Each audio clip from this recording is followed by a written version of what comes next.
Luke 3. Well, in Luke 3, we read of how John the Baptist preached and prepared people for the revelation of Jesus as the Messiah. And although John the Baptist appears kind of very demanding, he actually was very humble. Now, he says that he isn't worthy to carry the sandals of Jesus.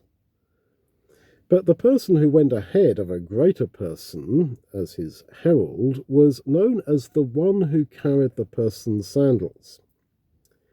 So John was the herald of Jesus. He was the one who, as it were, carried the sandals of Jesus.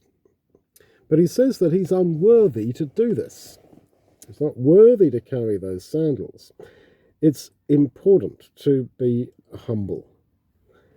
This is of great value in God's eyes, and especially in this question of witnessing to other people. People are tired of evangelists who come over as arrogant, as self-assured and proud, finely dressed and very sort of humanly impressive.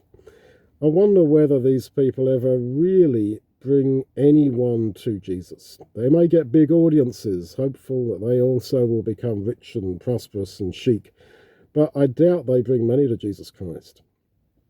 Rather, it's a case of the more real, the more credible. If we can confess our own unworthiness and yet, on the other hand, preach with absolute certainty and enthusiasm the good news of Jesus and his kingdom, then we will persuade them of Jesus.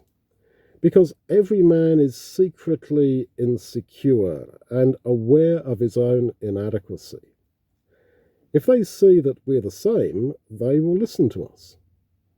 But if they also see in us an absolute conviction of the certainty of salvation in Jesus, then they'll see that this is what they too can be. This is why when John is asked who he is, he simply says, "I'm a voice crying in the wilderness."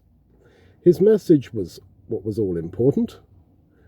Who he was as a person, what his name was totally not significant. And he said that he'd come to prepare people for Jesus so that every valley shall be filled, and every mountain and hill shall be brought low, and the crooked paths shall be made straight, and the rough ways made smooth. That is, those who were the proud, like the high mountains, were to be brought down, and those with very low self-worth, the depressed, as it were, in the valleys, were to be lifted up, so that all who responded to the message are, as it were, on the same level.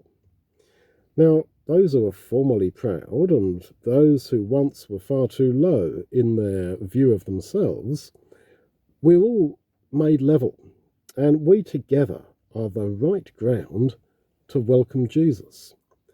This, then, I think, is a picture of the true church.